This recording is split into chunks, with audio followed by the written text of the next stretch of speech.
You're listening to the Staffroom podcast with Chey and Pav. We talk casually yet poignantly about the most relevant topics in teaching today. So come on and chat with us because we love to engage in great conversation.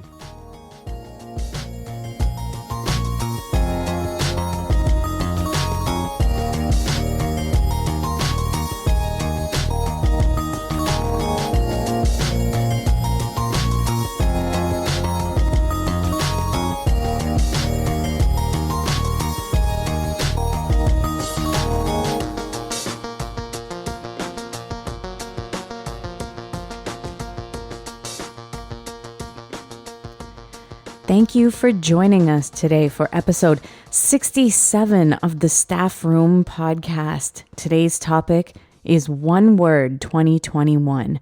We are very excited to dive into this conversation today because it is going to set the tone for the rest of our year. So let's get into that conversation. Before we do, I'm just going to introduce myself. My name is Pav Wander and I make up half of the hosting team of the Staffroom podcast.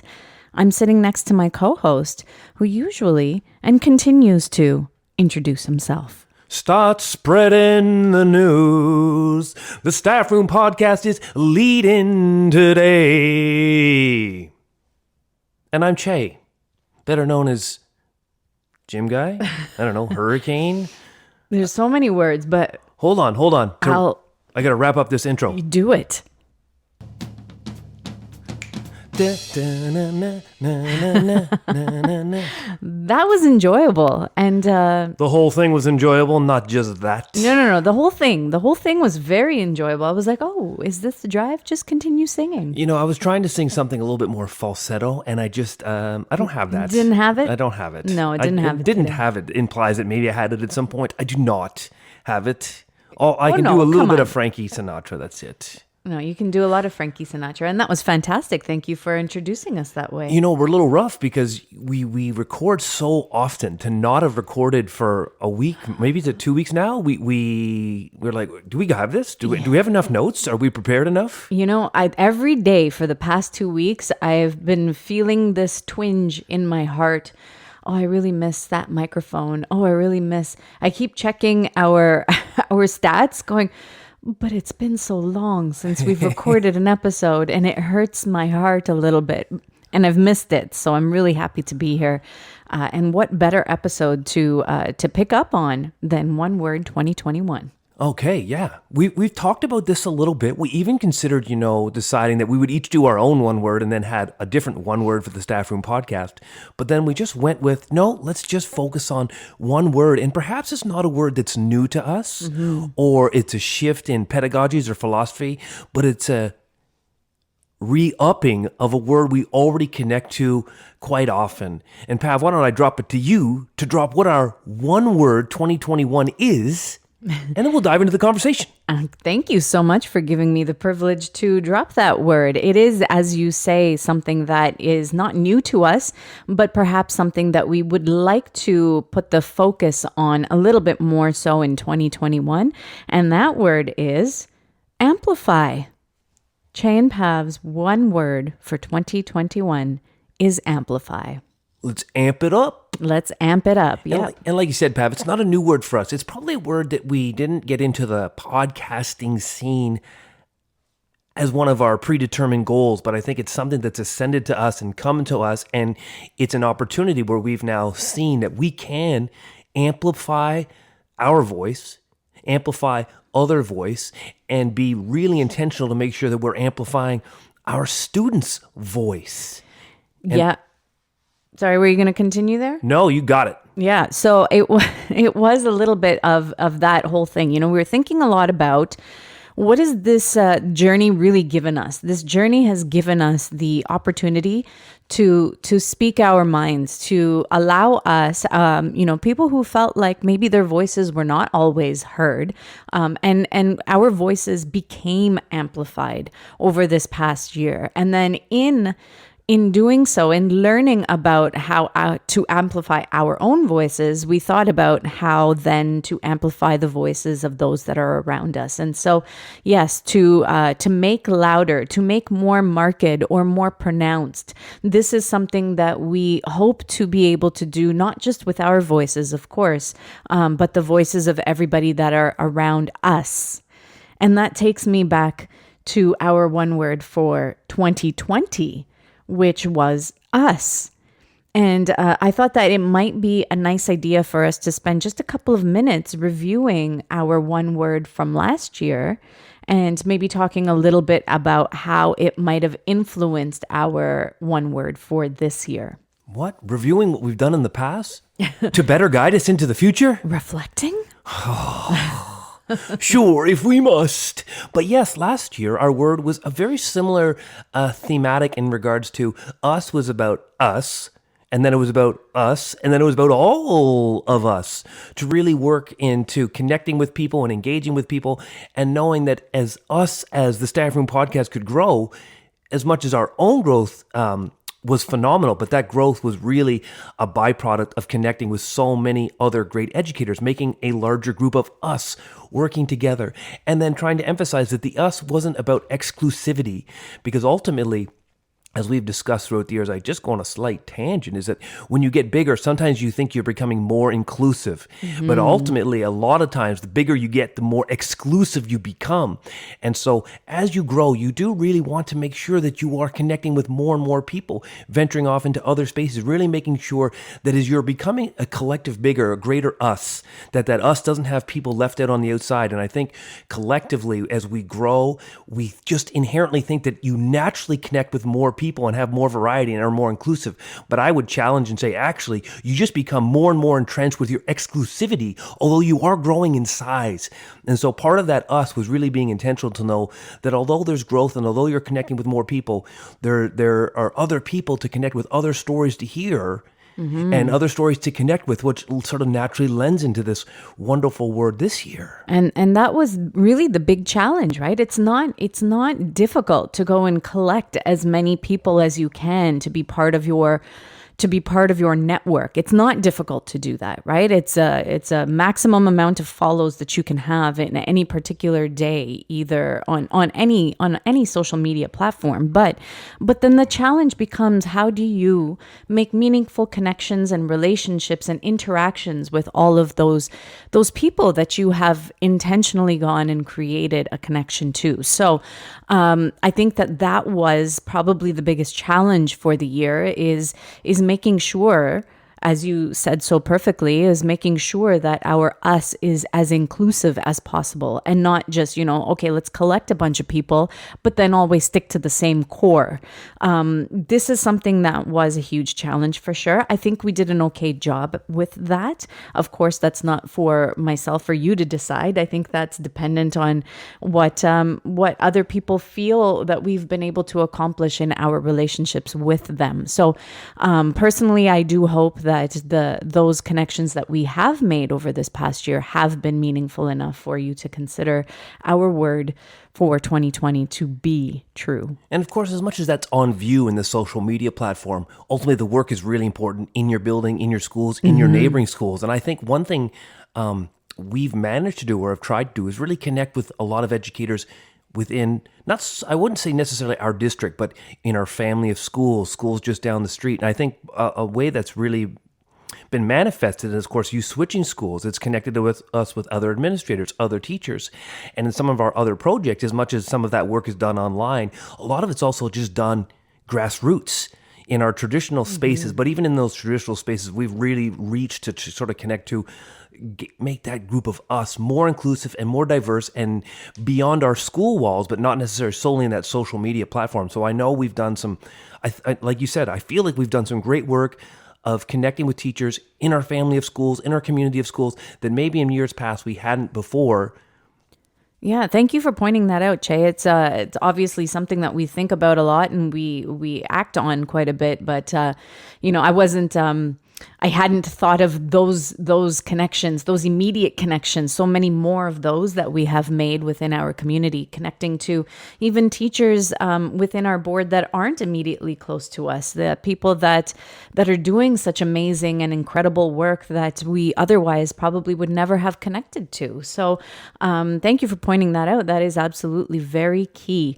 And a great recap of our word from last year. And I feel like it's something that we will carry on with us, because that word is not one that now shuts down as we begin a new year.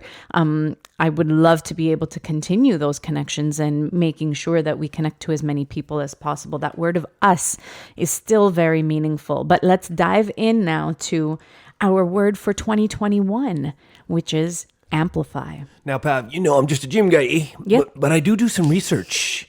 And so when we were talking about one word, I thought of our episode we did last year on one word. And I said it was very reflective, but I didn't do any background research into where does this one word come from? What's its meaning? What's its purpose? And then what do I want to get out of this word? And I'm sure there's multiple sites and multiple places, but I did find myoneWord.org, which is a book, which is a site which has examples, which talks about it. Seems to be originated in the 2010, 2011, 2012. They have blogs dating back to there. Actually, I think the original one word came out in 1999. It was John Gordon and Jimmy Page and one other author, Dan Britton, I believe, who came. They had written that book called One Word That Will Change Your Life. And I believe that that's where it originated from. But then the movement began much later on. And this movement is the one that's now begun to catch more so on social media. And people are really, really expressing their one word on a yearly basis. But I think I did some of that. I did some research. I just got out-researched. But, I could be wrong. I could be totally wrong. In this particular regard, I found what I was looking for. I was found for a little bit of an explanation of a why. Right. And in the World Wide Web, it's endless. And I did find one thing, there was this talking point, is that when we think about New Year's and we think about resolutions, inherently they're very difficult and very tough to be sustainable. One, because you're relying on a calendar to make a movement, and not that we've learned anything new this year, but certainly you shift, you alter, and you adjust when you need to, because you see external factors that make you internally want to change. And the calendar is such a frivolous thing in order to base the notion of making a change. You could understand why it's not a sustainable process, because there's no internal connection, no internal passion driven because we switched the calendar around.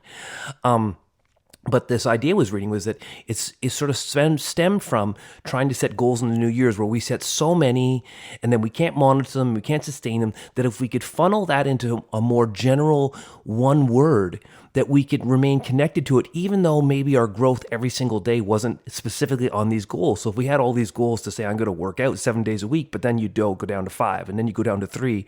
And then once you hit 3, you sort of feel like, well, I can't actually ascend back up to 7. So it frivolously goes away. But if you had your one word was like, be well, wellness or something like that, you could understand that maybe one week I work out 7 days. Maybe I'm just working out 3, but I'm reading and I'm having herbal tea and I'm still connected to my wellness. So the goal sort of becomes easier to connect to because it's more thematic, more than necessarily a specific list of I need to do this, this, this. And I thought that was a really good way of connecting to it. And so when I did that little blurb, this is what my one word is, just it's a theme to connect with. Yeah. And so that you don't feel as deterred when perhaps you don't accomplish your goal exactly as you had intended or set out, your resolution as you had set out at the beginning of the year. So yes. And I think that broader scope definitely does help with that. And in some of my reading with the one word, I discovered that originally it was to be able to apply to so many different scopes of your life. So it's not just your wellness, but you could apply that one word to everything in your life. So the 6 aspects of mental health, physical well-being, emotional, relational, spiritual, financial, and that one word could help you, advance yourself or just, build yourself up over the course of the year in every different aspect of your life. And so it requires you to be a little bit more intentional. which is also a great word for 2021. I know that many people have used that. That was a word that I was really very connected to last year, and I still continue to be. But it allows you to be a little bit more intentional with what you want to be in your year, and then obviously going forward as well. You want to have some flexibility with your word. Your word are not shackles. They're not binding you to anything. And I think when you keep referencing back other words, we understand there's some intersectionality. There's complex layers. And so when we pick our word, like when I sort of think of whether the naysayers are going to be, ultimately, if I'm picking my word and my word lends itself to me reflecting on my teaching practice, then ultimately that's of benefit. Is it empirically measurable? I don't know. But do I need to necessarily subscribe to my word and make sure every decision along the year fits in with that word? No, it's a word, and in this moment right here, I reflect on it. It connects to my vision. It connects to my mission as a teacher. Yeah. And as an educator, and I want to draw upon it, but I'm not bound by it either. Its relevancy is in that it made me reflect on my practice, and it's going to continue to amplify my practice. But on a daily basis, I can in and out. It's the complex layers. I need to focus on maybe other words. So when I think of like these naysayers, and what's the point or what's the value? Well, anytime you're reflecting on your practice, that's value. And I'll assume that this inherently is going to make me a more purposeful and a better educator. Can I draw direct parallels? No. But is not doing it going to make me a better teacher? I don't know. It's not for me to project on you what makes you a better educator. But certainly I would attest that if you question, what's the value of the one word? Well, maybe we shouldn't be, maybe the only question you need to ask is, are the people that are selecting their one words using those words to benefit the learning spaces they're creating? If the answer is yes, then perhaps you shouldn't say another word. Right. Yeah, and what you point out so perfectly is I like when you brought up the idea of that vision, that mission statement as an educator, as a person, as an individual, as a company, as a business, whatever it is that you are looking at in terms of your vision board in front of you. Your one word for 2020 doesn't have to disappear. That's one branch that you have established as part of your vision and your mission. And then when you add your next one, this now becomes something, okay, well, I feel like I did that very well, or I attempted to be better in that part of my life. And now I'm just going to not shift the focus, but also add something new for you to really be able to push on in order to make yourself grow, to be better, to fulfill your mission and your vision a little bit more clearly in the next year. And I think that for us to not only amplify our voices, but to help amplify the voices of our students, to our colleagues, our peers, to those that are around us, our family members, the amplification was something that naturally came to us next. We've built these incredible relationships, not only with each other, but with everybody around us.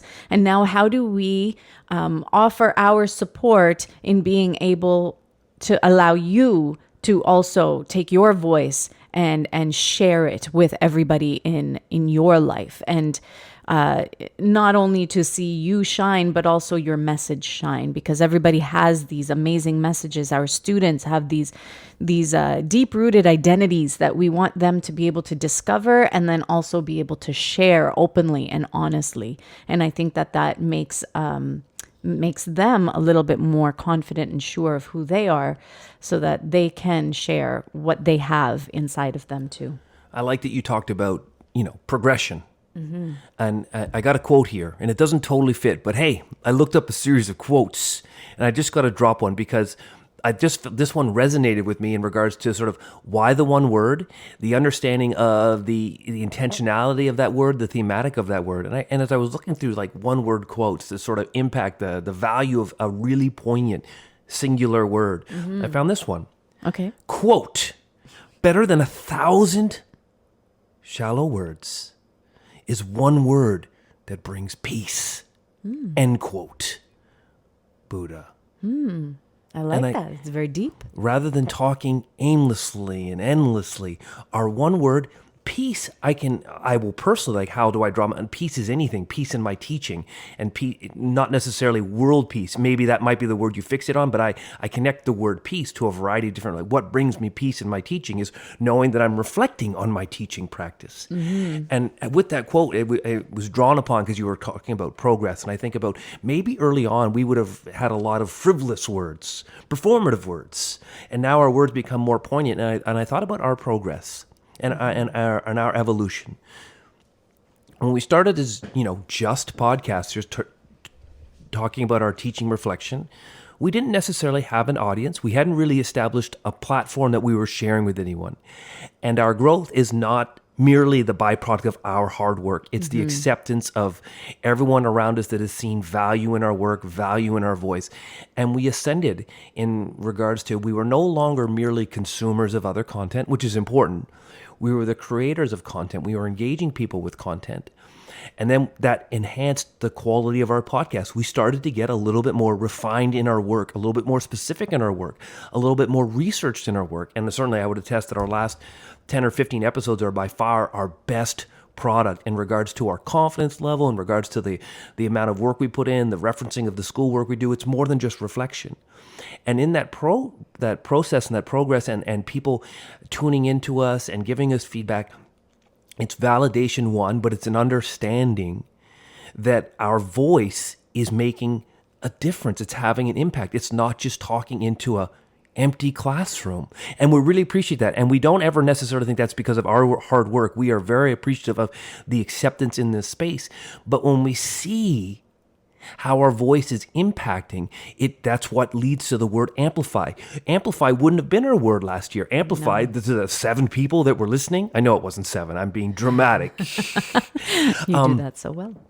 Indeed. To be. Oh, gosh. Or not to be. And so that leads to the idea that amplify is a perfect word for us because it's an ascension. And as we continue to amplify our voice, we now have a practical example, a real experience of how your voice can be amplified. And then when we go back into our teaching, we say we want to amplify our student voices.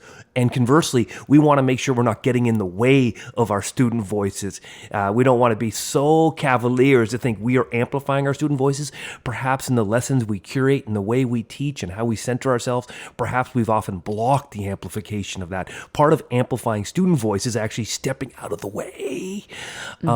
And so when you were talking about that progress, I feel like amplify is a great word for us because now we can really explicitly talk on our experiences about how our voice has been amplified by engaging and producing content and having people interact with us. And so when we go back to our students, because ultimately this is where the word has impact in our teaching, because we're just 2 teachers, is now I can highlight to my students, demonstrate to my students, give my students really clear venues to amplify their voice when perhaps they didn't know or were getting blocked or didn't see how they could get their voice heard or what differences they could make or who they could reach with their voice. I'd love to take it back to a couple of points ago that you had made with your quote. And you focused in on that word of peace within that quote. And it made me immediately think about inferencing and how we all take different meanings from quotes, from books that we read, from poetry, from speeches, from all kinds of things.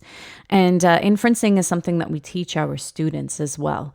And then I began to think about my personal connections, as you made such wonderful connections to our teaching and your personal thoughts about how we can help our students to amplify voice and by stepping out of the way. And it made me think about how my voice has been amplified this past year. And I don't think that I could have amplified any sort of voice without, one, the help of our roadcaster, which did a lot of amplifying because my volume is set way higher than yours. But also by then going back and reflecting on who I am as a person, and not only, what do I want people to see me as, but what do I want to project from my own personality and from my own identity out to the world. And that continues to evolve. And then I think about, I'm in my late 20s. So I am now thinking about my students who are so young. And, they may not have a great sense of their own identity, and their identity might be convoluted because of where they come from and who they are and where they are in this moment. And so I think about giving my students the opportunity to explore their identity. And a lot of the themes of my teaching this past year have been centered around identity and our students' identity and my identity and being vulnerable with each other. And I think that a lot of my personal connection to this word of amplify really stems from my vulnerability and being able to share with my students and to everybody around me, because I have been very vulnerable in this past year when amplifying my own voice, is to share the fact that this is a difficult process and there needs to be work done before we can begin to amplify. We need to understand what we are trying to amplify. And so I was thinking about all of the different things that we would want to amplify. We want to be able to amplify our own voices as teachers, as individuals, as males, as females, as white males, as people of color, of, all of our own personal identities. But then we think about the teachers that are around us, the teachers that we work with on a daily basis, and how do we encourage them to amplify their voices, our students, voices of people who are marginalized around us. How do we encourage the amplification of their voice by teaching our students that there are people that are marginalized, by those voices that are being closed off, that are being sheltered, to those that are being underserved and misunderstood.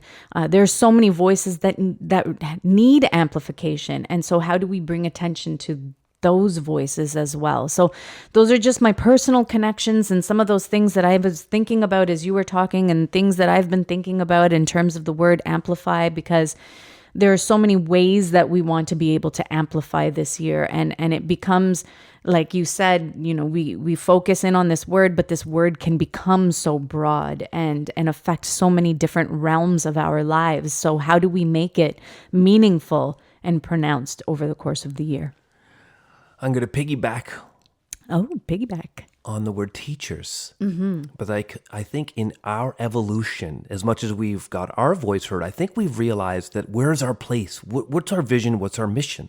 And this is one of the reasons, actually, when I think of amplification, why we really distinguish educators and break it down into what role are you in education? I cannot speak on many of the roles in education. I don't have those experiences. What I can speak on is teachers and teaching. And I think one thing we've really sort of found ourselves, found our niche, found our acceptance, although we have been like almost, I don't want to say pleasantly surprised, really humbled to find a couple of administrators that recently had shared that they were listening to us. And I said, wow, that's... I'm very humbled that an administrator would take that time to really hear what's going through a teacher's mind to better serve their community, their school. And I was really humbled by that, because we don't really target, not that we target, but when we think about amplification, we really do sort of put on our shoulders a sense of responsibility. And our clear vision is that we represent teacher voice. And we are privileged enough that we're able to amplify and now have a platform that really we can speak on the teacher's story. And we know that not every teacher feels comfortable in their workspace, feels comfortable in the social media space to amplify their voice, worry of pushback from maybe peers or maybe people they've never met before or maybe districts. And we really feel that and I don't want to make us the gatekeepers. We're not the gatekeepers of the teacher's voice. No. But we feel we have a place in there where it's not simply amplifying our voice and our students' voice. There's also a place for us to really amplify that teacher voice, that teacher story. And so it keeps us propelling forward in our podcast or in the radio show or in some of our other works, because we do bring a lot of experience. I mean, you're late 20s, but I'm pushing 45 and I'm 44, so I can say I'm 45. I will say I'm 45 till I'm 47. Did you actually just reveal your age? I'm 45. You're not 45. You revealed it just before that. We've gone over this before. I am 40, 45, or 50. I count none of the numbers in between. Okay, well, I'm going to be 28 forever, so. And so back to the voice. We really feel that amplification really had those three tiers for us. And our own growth has really made it important for us to feel we keep amplifying teacher voice, teacher stories, because that is our field of expertise. I cannot talk about what it's like to be a coach or an administrator or an EA or an office staff or a custodial staff. I don't have those experiences, and I would never dare even try to trivialize what you do with my experiences from watching from afar. We can amplify teacher voice, teacher story. And so when you talked about, you dove nicely into the student component, although I got a few ideas here of how we can amplify students' voices. Like, what are the gateways rather than just saying, let's amplify. Let's talk about how we can amplify our students. I wanted to touch base on where do we see ourselves in our own journey, and a year and a half into podcasting, and the acceptance in the community is I think we are establishing that we are a reliable and passionate advocate and ally. I guess we're not I guess we could say, well, I'll take both. We're an advocate and an ally of the teachers. An ally sort of implies that I'm allying ship, but I'm not one. But we definitely are two teachers. Yes. You choose if you want to throw Justin there. I do. No, I think this is a conversation that we have with a lot of people, right? There's nothing wrong with being just two teachers. So I think that that's okay. But you're absolutely right. We can advocate. And something that I want to throw out there is that the stories that we have heard and listened to and read and seen from teachers in this past year and a half have truly, truly encouraged us to share our stories and share our experiences, because our experiences are worthy and they're valuable, and they can help other people with understanding their experiences. And so I think that is why it's so important for everybody within their own realm. Like, we can talk as teachers, we can say that teachers, we really need to amplify our own voices as teachers because we learn from each other. I've learned from so many teachers, and teachers in my community, teachers on the other side of this country, teachers on the other side of this continent, and on the other side of the world. And I never imagined that I would be able to learn from other teachers globally before starting this journey. And so that's the power of amplification. We are learning from each other. We are able to grow through that sharing of knowledge and information and amplification. And therefore, we do feel that it is an important part of our vision and our mission, and encouraging that not only helps us, but helps others to see the power in that and what it can do for everybody, not just teachers, but everybody. Was that a mic drop moment? Because you're quiet, and that doesn't usually happen. Or you're just processing. You're just thinking, this is of course that's not a mic time. drop moment.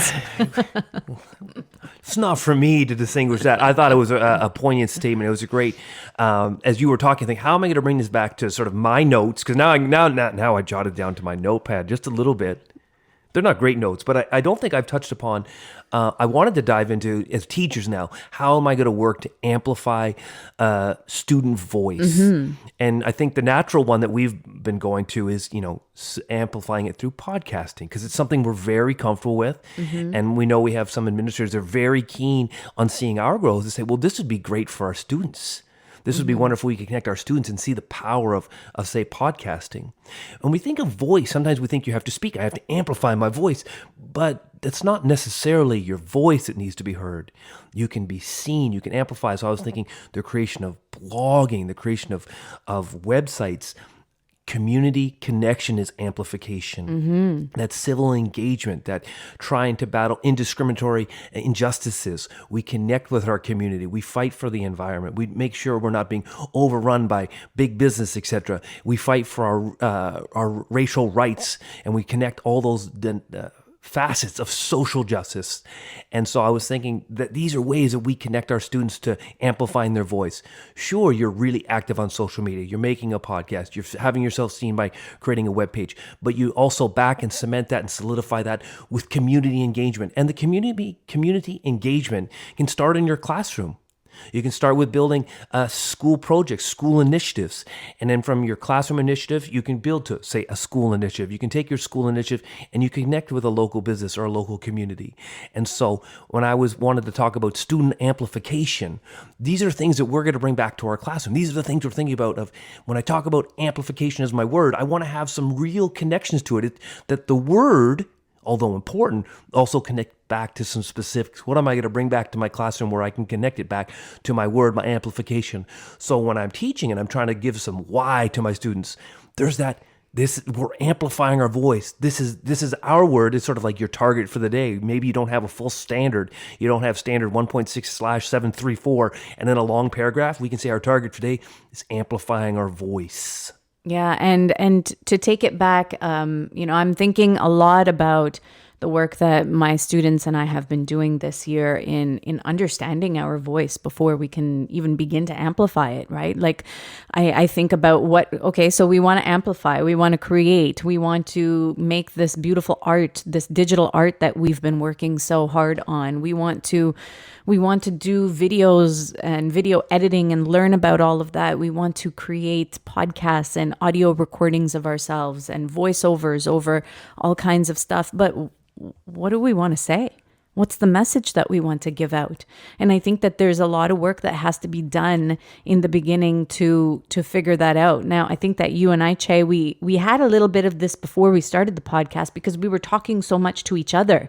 So we had the voice. We had the things that we knew we wanted to talk about, even though those things have evolved so much over the course of the year and a half. But we had a basic idea of the message. We had this feeling inside of us that we wanted to share our experiences. We wanted to talk about our day-to-day. We wanted to talk about our strengths, the positives in our day, or the downsides or the negatives, or our pitfalls.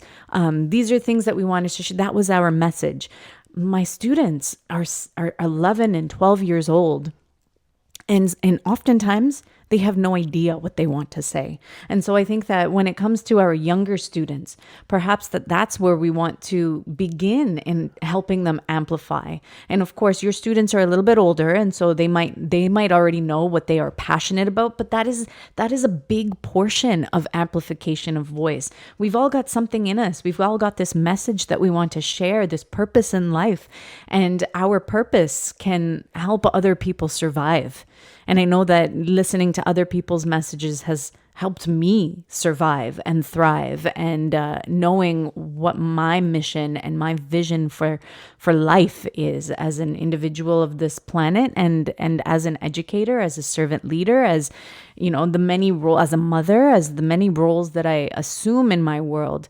And so I think that that's important for our students to understand first. And when thinking about this, I think that even teachers need that assistance as well. Amplification isn't just a standalone word and a standalone movement. The intersectionality, the complex layers of how we get to places. And as we were talking, I'm thinking this is culturally responsive teaching, honoring and celebrating your students and those diverse stories, and that celebration, that honoring gives you, hopefully it inspires the amplification, which often is why we don't want to teach sort of anti-racist through that deficit lens. The culturally responsive pedagogies, we want to celebrate, we want to honor, we want to, expansion then becomes amplification. So when you were talking about that, I was thinking my older kids, some of them sort of have that confidence to believe where they're at. Some kids are still discovering, because not every kid because they're 13 gets it or knows it. Not every kid because they're 14. I didn't get it when I was 13, 14. I had no idea until much later in my life. So you just brought up a great point. Before you start to amplify, make sure everyone is in a place where they sort of, the amplification isn't just some trivial, let's just be loud. Let's make sure, when I talked about that community engagement, make sure as a collective whole, we know why there's such value in connecting with our community, that civil engagement, why it has value, where is its place, where is its role? Because ultimately, if we just do it as a task in our classroom, then ultimately it was only done because it's a task in the classroom. Right. And, the true measure of your great teaching really has nothing to do with what those students do while they're in your space. It's what happens 10 years later, 13 years later, 14 years later. I remember early on in my teaching, I said, my only gauge of my impact is really 15 years later when I look to see, and I don't need to have an interaction with it, just to see where are you at? And as an insignificant grain of sand in your progress, because, I only teach a kid 9 months. Like that's my gauge. Yeah. And so when you were talking about that in your classroom, if you're just saying, I'm going to amplify, we're going to make a podcast, but we haven't done all that work underneath to support why that amplification is important. Then when they move on, maybe they're not going to amplify their voice because they just saw it as a task in that space and didn't connect that task to something greater. And that's sort of our responsibility as a teacher in that regard, to amplifying that voice. So I'm really glad you brought that up, that getting students to figure out where they are, who they are, confident who they are, that culturally responsive pedagogy. Let's celebrate and honor so that we have real purpose behind that amplification. Yeah, indeed. Absolutely. And this is something that we think about often, and maybe we wouldn't have come to this conclusion. Maybe we wouldn't have been as responsive if we hadn't begun this journey and really truly begun to understand what is our message, because it's something that evolves. It's something that deepens as you grow. It's something that becomes more rounded, becomes more important, gives you more purpose in your life. It fulfills your soul. And so you're thinking about that message, and as you're amplifying it, then it continues to evolve and it continues to grow, because you want to be as intentional as possible, and you want to make sure that you are working towards it constantly. And, it's not just, and those creations, right? The things that we create, even those simple tasks, we are teaching our students how to amplify, which could be important 15 years down the road when they finally do discover what their purpose and passion in life is. And so I think that even delivering that message to our students, that it's important to amplify your voice, amplification is important in this world, then, that's a message that they can take with them into the future. I think it's almost ready for a wrap up. It reminds me, because if you're not telling your story, then who is? Yeah. I love that phrase. Perfect way to enter our wrap up. And our word for 2021 is amplify. Let's get to a little swag bag. Love it. Okay, so, last time we did the swag bag, this is where I struggled with some of my notes. Yes. Because I had written them all down and then I couldn't read my scribble. But you're so good at the swag bag. So this is the point. As soon as that music starts playing, I sit back and I just listen and I absorb. Our swag bag for today was our word amplify. Is it a word maybe you can connect to? Maybe you do, maybe you don't. The same way we connect with other people's one words and draw parallels. Mm-hmm. Do you have to have a one word? Certainly not. Do you have to be bound by your one word? Certainly not. Everything's in flux. Everything is layered. Everything is complex. Everything has intersectionality. And so we are comfortable with that. We have one word. It's a guiding theme. Some days we need it. Some days we won't. Mm-hmm. Does it have to be every single moment? No. But I think we argued, as long as you're engaged in this process of reflection, when you're reflecting, if it makes you better in your classroom, then that is a big check mark on the to-do list, if you're into lists. And I think that's really our important swag bag. Anytime you as teachers are sitting and reflecting, and of course educators, because we know there's a few educators listening as well, but when you're reflecting on your craft, ultimately that makes you better at your craft. And so, you know what? That which makes this of value, regardless of how much you adhere to it or how you use it specifically on a daily basis, just engaging in the process is the process of a reflection, and that process of reflection is the process of betterment. Beautiful. Start spreading the news. Start amplifying the news. Oh, well played. And of course, you can find us in a variety of different places. We are Code Breaker Ambassadors. If you got a story to tell, you want to amplify your voice, go see them to get a little amplification. And if you also want to amplify your voice and hear the amplification of other voices, check out the Teach Better team. They have an incredible podcast network of which we are a part of, humbly. And so they feature a lot of great podcasts there, as well as so much other incredible content. So get involved with the Teach Better team. Oh, there's more. You can find us and all kinds of great worldly educators with School Rubric to connect to that international education scene. And starting in late January, we will commence our weekly live program Office Hours on Tuesday evenings at 8 on School Rubric on Facebook, YouTube, Twitter, and who knows, maybe even LinkedIn. We got one more, Pav. One more. Lastly, but definitely not least, Chey and Pav do not only amplify their voices on the Staffroom podcast, they also amplify their voices weekly on Sunday evenings from 8:30 p.m. to 10 p.m. Eastern Time on The Drive, our weekly radio show that is featured on Voice Ed Radio. So please check us out there for some fantastic conversation and music, and we amplify that music loud. Everyone, thank you so much for joining us in the Staff Room for episode 67, One Word 2021.